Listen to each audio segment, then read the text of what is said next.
Hospice is living the best life you can in the time that you have been given. If you are facing a terminal illness, hospice can be a wonderful support for you and your loved ones. Hospice celebrates life, and we meet each individual where they are, allowing the patient and families to make the decisions on how they want their journey to proceed. This video is to help you understand hospice and the support we offer. Many people don't understand that hospice is more than just a nurse that manages pain or discomfort to the patient. When you get hospice, you get a team working for you. First and foremost, you, the patient and family, play the most important role. This is your journey, and you get to lead the way down your path. The rest of the team is just there to support you and aid in what you need. So hospice, translated, simply means good death. Most people are familiar with hospice, where someone is really sick, comes home from the hospital, and dies within a week or two. But that's not really the intention. The intent of hospice is to have support available for the last 6 months of their life. And so when someone wants to consider hospice, they have to have an illness that is terminal within the next 6 months if their disease follows its expected course. And there are certain government guidelines through Medicaid that specify what those requirements need to be. There is no requirement, however, that the person die in the next 6 months, at least not yet. And so the idea is to have support for the patient, to keep the patient comfortable, but also to have support for family and to allow the patient to die comfortably in whatever setting, whether at home. They can also be in other settings like assisted living, care centers, nursing homes. They can even be inpatient, and we do that here in our hospital. Death itself is not painful. The pain is associated with the disease process related to the terminal diagnosis. We work really closely with our doctors and our providers to ensure that the patient is free of those symptoms. We work really hard to make sure that we're proactive and not reactive to the pain or the symptoms. We also encourage hospice early on because we need to establish that rapport and that relationship with the caregiver and the patient to be able to provide that high quality care that is also focused on providing comfort for the patient.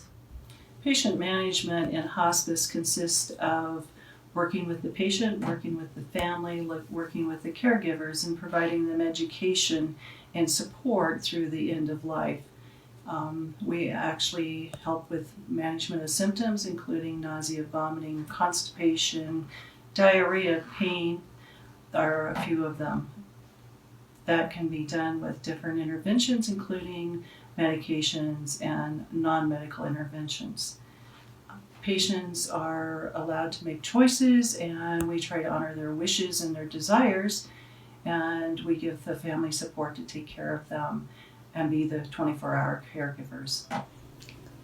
As part of the social work team with hospice, the things that we can provide are connection to resources.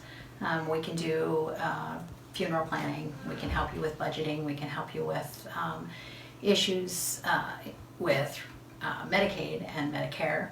I can help you to apply for Medicaid and any other issues that you might be having. We also provide emotional and social support to both family and the patients. Many times people will ask me, what is the meaning of grief? Well, grief is simply your reaction to a loss. It can be physical, it can be behavioral, spiritual, emotional. Any of those can be your reaction to a loss. And nobody grieves the same. Everybody grieves differently. You know, some people will start to grieve when they are given a diagnosis, and some people will grieve through the process, or people will grieve at the end, at the death. But whenever you grieve, it's your experience with grief that will be your own unique journey. And therefore, we meet you where you are. So for us, we want to make sure that we are there for you to address any fears or concerns that you would have. And simply, we just want to be there and be present to support you through this process. Myself and our whole team of hospice find it an honor and a privilege to walk this journey with you. When we were in Denver the last time, they told us we were, there was nothing that could be done for Lucy. We had exhausted all the treatment options, and they told us the best option was to go home for hospice.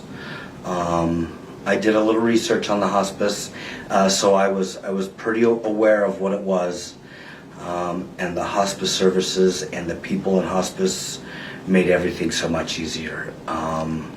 Basically, if I asked for something for Lucy, for pain, or to make her life easier, they were there. They were there right away.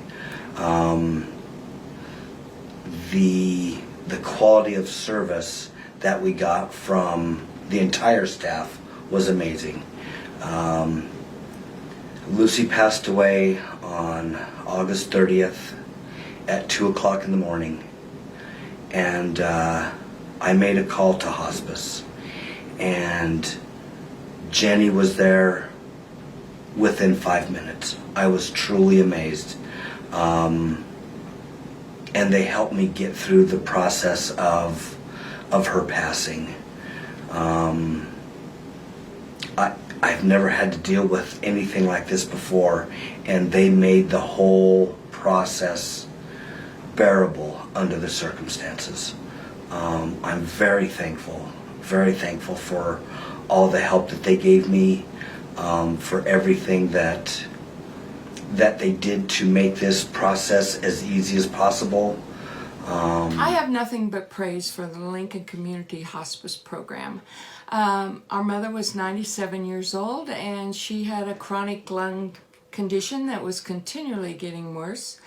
And she was getting tired and weary, and she was wanting to refuse treatment. Upon consultation with Dr. Fox, she made the decision that she was going to refuse her treatment, and she did so with peace in her heart, and she started making plans. And at this time, the hospice stepped in, and they so graciously helped our family to accept unselfishly and embrace the decision that she had made. Her end-of-life care was very compassionate and professional, and she passed with great strength and dignity. And I truly do believe that this was because of the wonderful care and support that she received from hospice. In conclusion, let me share a story. The 100-Mile Road. I have been walking the 100-Mile Road for many years. Rounding a bend one day, I came across a man going in the same direction. He was carrying a red and a black sack on his back. They seemed quite heavy, but he didn't complain. I introduced myself as the person who could help lighten his load by helping to carry his sacks. He said no, he would rather carry them himself, but maybe down the road, he replied. Soon I came upon a young woman carrying similar sacks, and I asked where she had gotten them. She said every now and then I come across one with my name on it, so I just pick it up. I asked her if I could help her carry her load, and she said, maybe down the road. Close to the end of the 100-Mile Road, I came across an old man and an old woman. The man was carrying several sacks. His wife tried to help, but was too tired to carry anymore. When I offered to help carry, they both agreed, saying that while they were so close to the end of the road, they could no longer bear the weight they were carrying. Once I took the bags off the man's back, he and his wife were able to talk and enjoy one another. Once they reached the end of the 100-mile road, it was time for the man to say goodbye and cross over. Eyes filled with tears, his wife turned to me and thanked me for carrying the sacks. They wished they had left those sacks miles down the road or taken the help from others that was offered. They would have had more time to spend and enjoy one another. After they left, I unloaded the bags they had carried. They were filled with sadness and despair, anger, anxiety, fear, pain, and spiritual questions. The moral of the story? Hospice is the expert on carrying and unloading the sacks and burdens that you carry. Let us help you make your journey as light and as peaceful as possible.